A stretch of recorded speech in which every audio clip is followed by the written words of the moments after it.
my God, it's debate time yet again. We actually had a really big gap this time, but we've got a debate, an extremely consequential debate happening in Brooklyn on the Democratic side, just days in advance of the big New York primary, and we've got a panel for you. Myself, we've got Wes and Jimmy, and going by the hair, I'm going to say Michael Shore, fresh off of his Al Jazeera America days. Fuck off. Now, Ben's here. We're going to have Jordan in just a minute, who was at not only the debate tonight, along with Cenk, but was also at the gigantic Washington Square Park rally last night. 47,000 people, right? Is that what we're... 27,000 at the thing, but then there was various forms of overflow and all of that. You think that would make the front page of the paper? You'd think so. You'd think it'd be maybe even the front page. What? Here, I mean, look, you know, I'm not a believer in the giant Bernie conspiracy theories, but I would be pretty sure that all networks would have covered 30,000 people going to a Donald Trump rally in New York City. Yeah. I'm pretty sure live. They would have covered it live. That's what I mean, live. They would not only, of course, they would have covered it, but it would have been the thing that was talked about that day. Well, and they should have. Imagine how many people would have gotten punched in the face at that. I literally was at a Starbucks, and I was walking past the newspaper. They still have newspapers there, and so there was the New York Times. And I stopped and looked. Above the fold, not a mention of that there was 40,000 people or whatever in the Washington Square Park. I heard it was the biggest event ever in Washington Square Park. Well, why don't we go to Jordan, because he was actually there. He can tell us a little bit more. Jordan, you're on the line? Just desserts for me, right? There you go. Yeah, I'm here. Nice little live shot there. So what was the rally like last night? The rally was incredible. I mean, it was, you kind of felt like you were at a modern day Woodstock without such heavy drugs. Yeah. There was a lot of love in the air. Young people, older people, a lot of different demographics represented.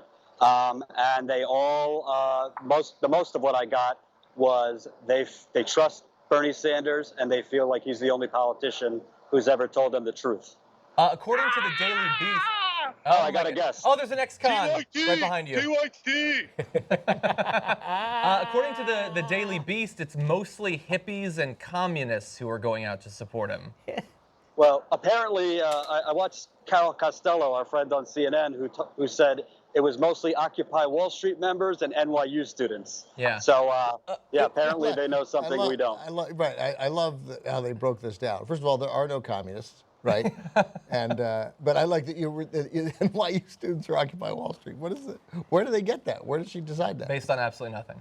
Yeah, important question though. So obviously the date to register as a Democrat in New York was months and months ago. So based on, you've been talking to people outside of the debate tonight, you were at the rally.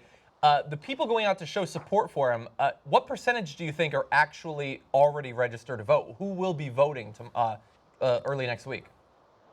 I actually did a few interviews that are going up on 2IT Politics with voters who've basically been disenfranchised. There was a party change of affiliation in October. You know, young people aren't paying attention 6 months before a primary. A few people I spoke to last night said they looked online, they thought they were registered Democrats. It suddenly says they're not registered or have no party affiliation. They called their local electoral board. They're told, oh, you got to call a judge. I mean, there's a lot of either nefarious things going on or straight up bureaucratic incompetence. I think that's what the founders had in mind, is that you just call a judge to be allowed to vote. How's it going, Cenk? Oh no, what is this? It's going awesome. Okay, here's what you guys got to understand. First of all, I like that today, Cenk Uygur playing the role of Jordan Chariton. Here's what you guys got to understand. Crazy things Clinton supporters. Okay, no, Jordan's going to tell you crazy things Clinton supporters said later. Here's what I'm going to tell you. I'm nervous, dude. The debate's about to start. I'm super nervous. What if he wins New York? What if he wins New York? Whisper, whisper. So I did. I'm in the media center the whole night. I've been whispering of a dream. The problem is no one heard me. Don't whisper of your dreams to Ben. He's not interested in those stories, unfortunately. So based on you've been in New York now, what do you think his chances are? I mean, we've seen some recent polls that even today still have him down by like 11 to 17 points, depending on who you talk to. It is a close primary. They did try to stop as many people from voting as possible. Yeah. Yeah, John, I see that you're still a dick. Debbie Downer over there with the polls, blah, blah, blah, blah, blah. I'm not happy about it. Okay, I'm playing. Look, the polls, of course, they don't look good, and it's a close primary. We know the situation. Look, I think the conversation I had was off the record, but let's just say this. I think that if Bernie Sanders is within 5 points of her, that they're going to consider that a win. And I don't mean they're going to consider it a win like the headline should be Bernie Sanders won. As in, all right, great. We're still in the ball game. We go to Pennsylvania. We go April 26th.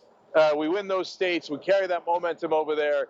So I think that's what we're looking for here. Does he get within 5 points of her? If he wins New York in a close primary where you can't switch to vote Democrat for the 6 months before the election, all these things rigged against them, and the polling being about 10 to 12 points down, boy, that would be an upset of epic proportions.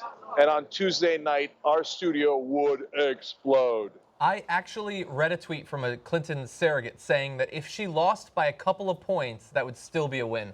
But we actually have to cut away from you, Cenk. They've started the actual debate. Bernie Sanders is now speaking. Dude, what if he wins New York? I gotta go. I gotta see the debate. I gotta Don't go. freak out I gotta and go. whisper of a dream. All right. Okay. Okay, bye. so see you later, Cenk. Assuming Cenk can get on an airplane, he'll be back tomorrow. We'll see.